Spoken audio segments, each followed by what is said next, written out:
Hello everyone, it's Andy from electricpetrolhead. Now this is a video I've been meaning to put on YouTube pretty much since the iPace came out. And it's the question of, is there such a thing as a Tesla killer? The reality is there isn't. We've got a very interesting situation now where the real thing that's going to be killed off is going to be more and more petrol and diesel cars. And that's bloody brilliant. So why are we obsessing over whether the Porsche Taycan is a Tesla killer, or the iPace is a Tesla killer, or the eTron is a Tesla killer? These are not Tesla killers. These are getting people who would have bought a Panamera or maybe a 992 Carrera, and they're getting them into electric cars, and that's brilliant. Teslas are brilliant. I love mine, but they're not the only option. If I was still buying ICE cars and I could afford supercars, a Lamborghini Huracan would be completely different to a 488 Ferrari, which would be completely different to a 720S McLaren. Is one better than the other? No, they're different cars. The Teslas are always going to be top trumps when it comes to what Americans generally like doing the most, which is going to the drag strip and hitting 0 to 60 quarter mile times. That's what they're optimized for. I'm modest, not really the right word, is it?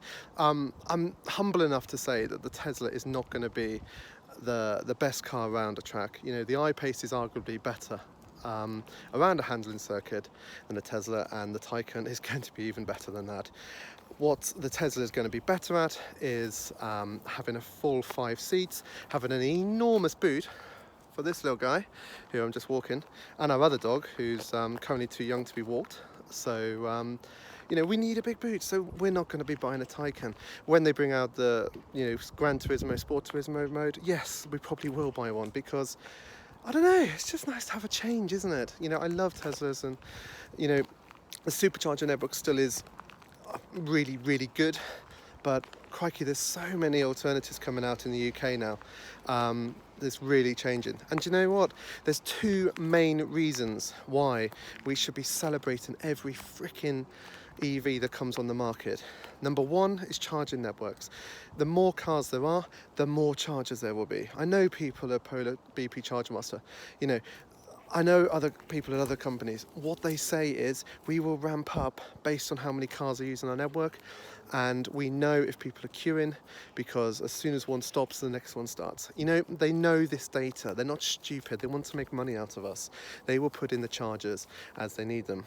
So you got that issue. And in a similar way, you've got racetracks. The Nürburgring. They'll put in shed loads of chargers if there's 100 people a day turning up in EVs. At the moment, there's a supercharger quite a long way away, and there's various other slower chargers.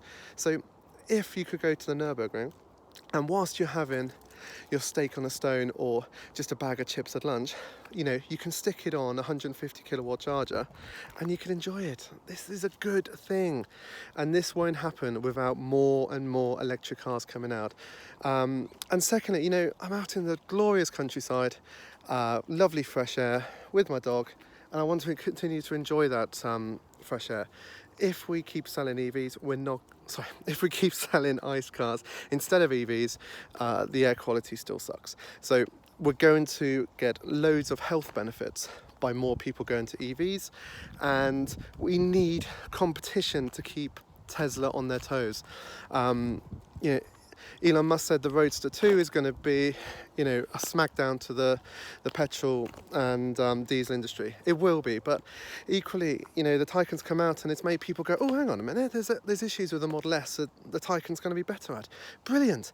That means the next one, they're going to have to up their game. It helps us. So, I suppose my point is, we don't need to be obsessing over, is a certain EV a Tesla killer, because no EV is going to be a Tesla killer. It's just going to make Tesla stronger, it's going to make the EV world stronger, it's going to make the charger network stronger, it's going to make everyone's health better because of air quality, and that is fundamentally a good thing. What it will be is another nail in the coffin for the petrol and diesel world, and God, I can't wait for Porsche to bring out a GT3 EV. you know, that type of optimized track day car. Because over in the UK, over in Europe, you know, we're obsessed with tracks. We don't really bother with going to you know, quarter mile runs that often. Do it occasionally, but not much. But Silverstone, Brands Hatch, you know, Castle Combe, all these circuits, I can't wait to drive these in like a GT3 EV car or something like that. So yeah, no such thing as a Tesla killer, but definitely an ICE killer. And let's bring on more EVs, and let's support them, because it just makes us look like a bunch of dicks if Tesla owners are constantly bitching. But equally, if you're not a Tesla owner, you're looking at Tesla owners thinking they're being knobs, bringing up various differences, remember, bit of banter, bit of discussion, it's all good. We're allowed to criticise, and because ultimately that leads to improvements as well. So yeah, there you go, little 5-minute rant about Tesla killers, because they don't exist. Tesla's going from strength to strength, and if you're uncertain of that, just go to a delivery centre and see how many Model 3s are getting delivered. It's ridiculous. There's so many of these cars coming out on the road at the moment. So yeah, anyway, if you like these sort of rants, please subscribe for more, and drop me a like as well, it'd be nice. See you later, bye.